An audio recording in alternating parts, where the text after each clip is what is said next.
नमस्कार, सभी का अभिनंदन। दोबारा योगिता जौहरी आज आपके सामने मैं लेकर आई हूँ एक अत्यंत गंभीर विषय। गंभीर इसलिए क्योंकि हम सभी बचपन से इसके बारे में सुनते आ रहे हैं, लेकिन कभी हम उसके विषय की गंभीरता के पर विचार ना कर पाए। वो विषय है डाउरी, दहेज, स्त्रीधन। ये अलग अलग नामों से भारतीय समाज में चल रहा है। आज एक छोटे से बच्चे से भी अगर भारत में पूछा जाए कि दहेज क्या है, तो वो भी आपको उसकी पूरी व्याख्या करके बता देगा। इसका मतलब यह है कि दहेज जैसी प्रथा की जड़ें भारत के समाज में बहुत गहराई तक जुड़ी हुई हैं। तो अब ऐसे में दहेज क्या है, क्या नियम है, कायदे हैं, कानूनी रूप क्या है, उसके पे हम डिटेल में नहीं जाना चाहते। वो आपको बिल्कुल गूगल पर मिल जाएगा। कुछ ऐसे पॉइंट्स जो कि हम इस विषय पर ला सकते हैं वो ये है, शॉर्ट में हम इनको समझ रहे हैं। पहली चीज, अपनी बेटियों को शिक्षित करें। अपनी बेटी को शिक्षित करने का फायदा ये रहेगा कि बेटी अपना अच्छा बुरा सब समझेगी। दूसरी बात ये होगा कि वो अपने आप को आत्मनिर्भर बना सकेगी। ऐसा कहा जाता है कि अगर बेटा शिक्षित होता है तो वो एक घर संभालता है, लेकिन अगर बेटी शिक्षित होगी तो वो 2 घर संभालती है। वहीं पर अब हम आते हैं रोजगार पर। अगर विवाह के पहले या विवाह से ज्यादा प्राथमिकता बेटी के रोजगार को दिया जाए तो काफी हद तक ये दहेज प्रथा वाली समस्या से बचा जा सकता है। अगर आपकी बेटी आत्मनिर्भर है, वो कहीं ना कहीं कोई प्रोफेशन से जुड़ी हुई है, तो क्या होगा, वो स्वावलंबी रहेगी। उसके अंदर स्वतंत्रता रहेगी, वैचारिक स्वतंत्रता रहेगी। उसके अंदर कई जिम्मेदारियों का उसे एहसास रहेगा।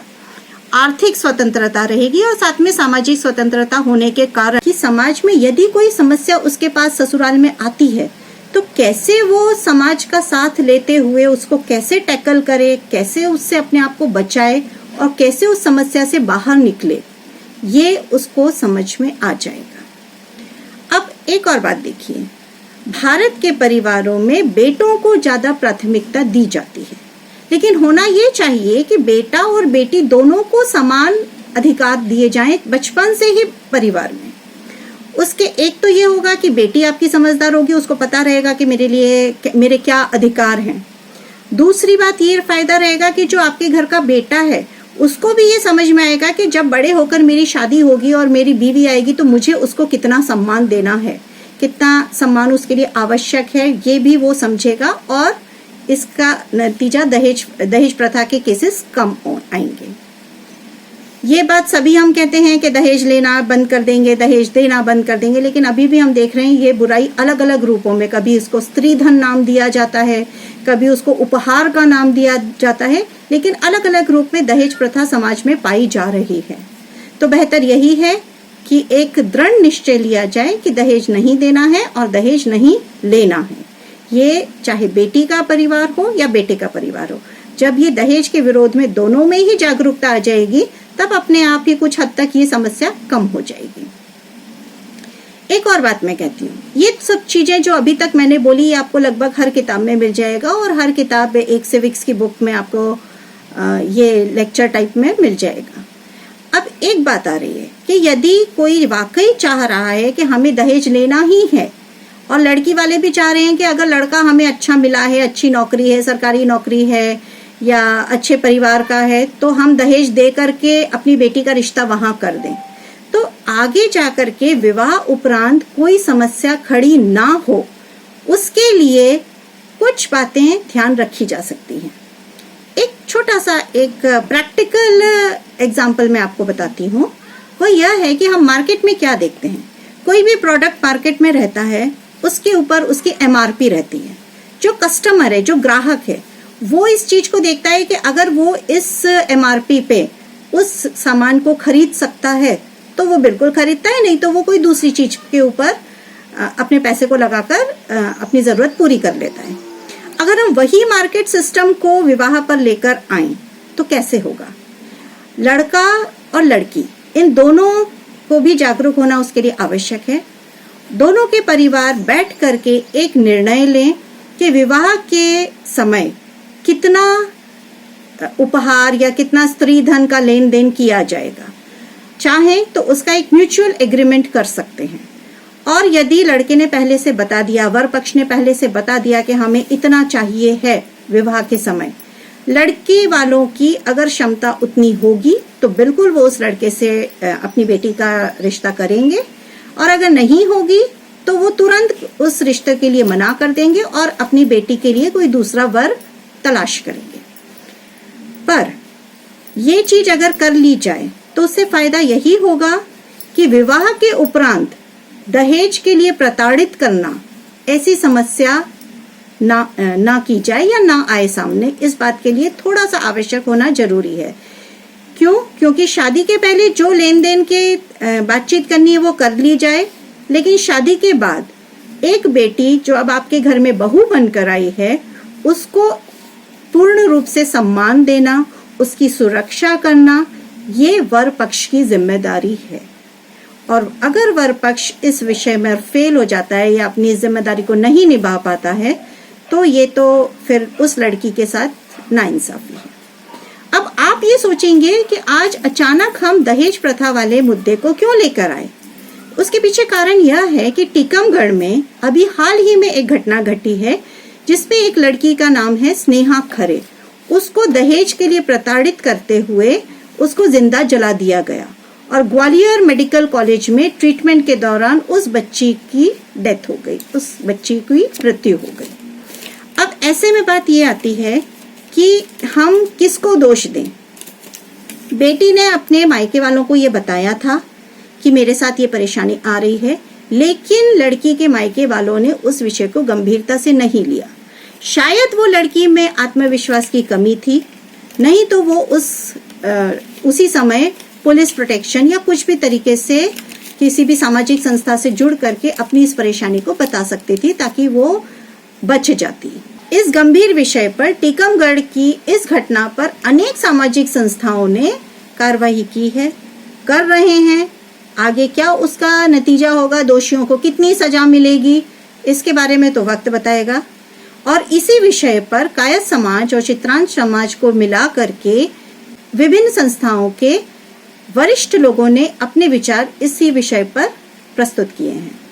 आगे वीडियो में हम उन्हीं चीजों को देखते हैं। आइए उन सभी के विचार जानने की कोशिश करते हैं। कायस्थ प्रतिनिधि सभा भोपाल के अध्यक्ष डॉक्टर अनिमेष श्रीवास्तव ने अपने विचार इस तरह से प्रकट किए। मैं डॉक्टर अनिमेष कुमार श्रीवास्तव, अध्यक्ष श्री चित्रांश कायस्थ समाज महू पीतमपुर राऊ, जिला इंदौर।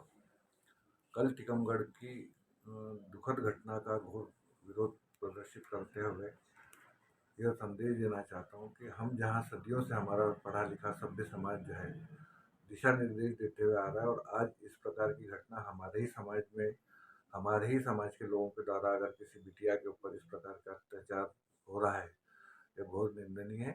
और मैं तथा समाज के अन्य लोगों के साथ में इस घोर अपराध की निंदा करते हुए इन अपराधियों को कड़ी सजा की मांग करता हूँ। समाज सेविका दिव्या सक्सेना ने कहा, नमस्कार दोस्तों, मैं आपके समक्ष एक और एक ऐसी घटना का उदाहरण लेकर आई हूँ कि दहेज लोभियों ने फिर एक हमारी बेटी को अग्नि के हवाले कर दिया और उसे अपनी जान से हाथ धोना पड़ा। इस कृत्य के लिए अगर माना जाए तो हम सभी दोषी हैं। पहले तो दहेज देने वाले, आप भले चाहे कितने ही सक्षम हों, आप अपने बच्चों को पढ़ाइए, इस लायक बनाइए, लेकिन करबद्ध निवेदन है कि आप बच्चे को दहेज ना दीजिए। साधारण से साधारण शादी करिए। अगर बड़े लोग ये कार्य करेंगे तो समाज का मध्यम वर्ग इसमें बहुत पिसता है, तो मध्यम वर्ग को थोड़ा सा संबल प्राप्त होगा। हम हमारे बच्चों को आत्मनिर्भर बनाएं और तभी उनकी शादी करें। मेरा यही निवेदन है। युवा वर्ग को ये बताएं कि उनको दहेज नहीं देना है। हमारी बच्चियों को धैर्य से रखना और उन परिस्थितियों का सामना कि हम कैसे करें।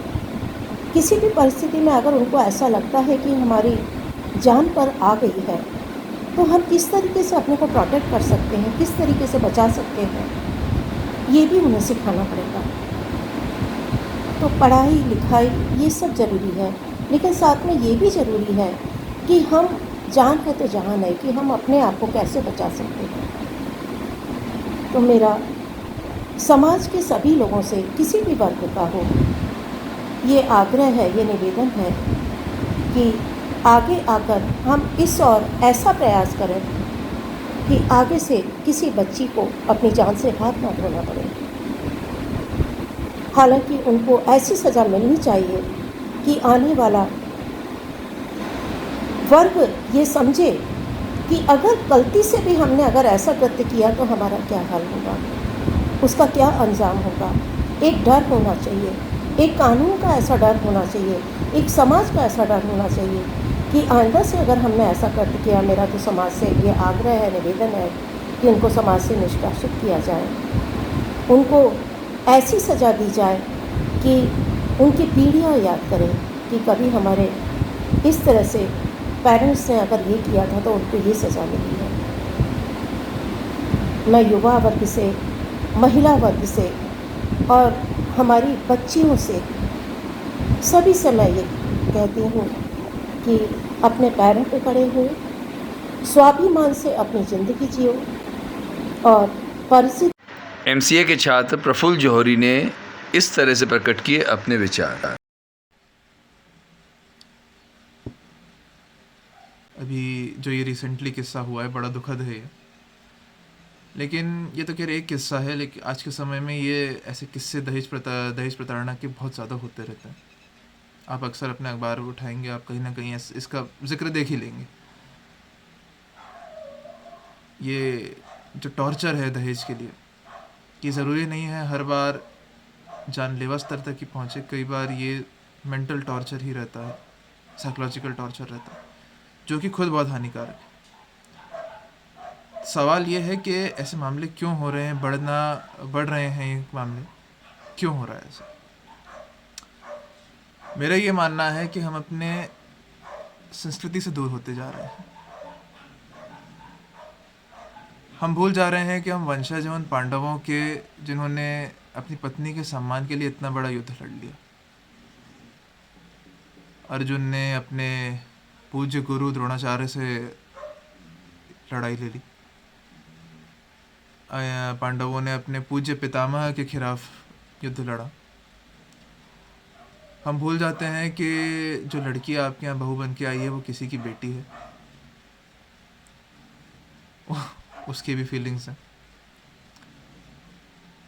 हम क्यों उसे एक मनी मेकिंग ऑब्जेक्ट की तरह देखते हैं। हम क्यों देखते हैं कि यार अब शादी हुई है, बेटे की शादी हुई है, अब पैसे आएंगे, अब दहेज आएगा। मैं हर किसी के लिए नहीं बोल रहा हूँ मैं, लेकिन एक काफ़ी बड़े परसेंटेज में ये विचारधारा लोगों में है कि अरे वाह यार बेटा हुआ है घर में, दहेज, इसकी शादी में दहेज आएगा। क्यों है ऐसा मानसिकता? क्या हमारे अंदर इतना सेल्फ रिस्पेक्ट भी नहीं बचा है कि हम एक दूसरे घर की जो लड़की आएगी हम उस पर पैसे के लिए डिपेंडेंट हैं? क्या हम इतने सक्षम खुद नहीं बन सकते? एंड इन मामलों में मेरा ये मानना है कि जो दोषी हैं, जो पति है, जो उसके घर वालों से ज़्यादा गलती पति की खुद की होती है। क्योंकि जो लड़की शादी करके आई है वो तो तुमसे शादी करके आई है ना यार। उसको, मैं थोड़ा फिल्मी बातें नहीं कर रहा हूँ, लेकिन उसको ये है कि कोई मेरा साथ दे नहीं दे, लेकिन ये व्यक्ति मेरा साथ जीवन भर देगा। एंड आप ही ऐसा कर रहे हैं तो उस बेचारी का तो कुछ भी नहीं बचा ना। ये बात अलग है कि आज की नारी बड़ी सक्षम है हर तरह से, लेकिन मेंटल टॉर्चर तो कोई भी नहीं सहन कर पाता ना। तो हम अपना सेल्फ रिस्पेक्ट को सबसे पहले ऊपर लाएं। 11वीं की छात्रा तेजस्विनी शुक्ला ने कहा, दहेज वैसे तो समाज पर एक कलंक ही है। बेटी को माँ बाप इतने प्यार से, लाड़ से बड़ा करते हैं, उनको पढ़ाते हैं, लिखाते हैं, इतने प्यार से मतलब सब चीज़ करते हैं, शादी करते, पर जो ये दहेज के लोभी होते हैं उसको नहीं समझ पाते हैं, दहेज लेते हैं लड़की वालों से। वो इतनी मतलब अपनी सारी चीज़ें बेच के उनको देनी पड़ती है। ये इससे बड़ा कोई अपराध नहीं हो सकता।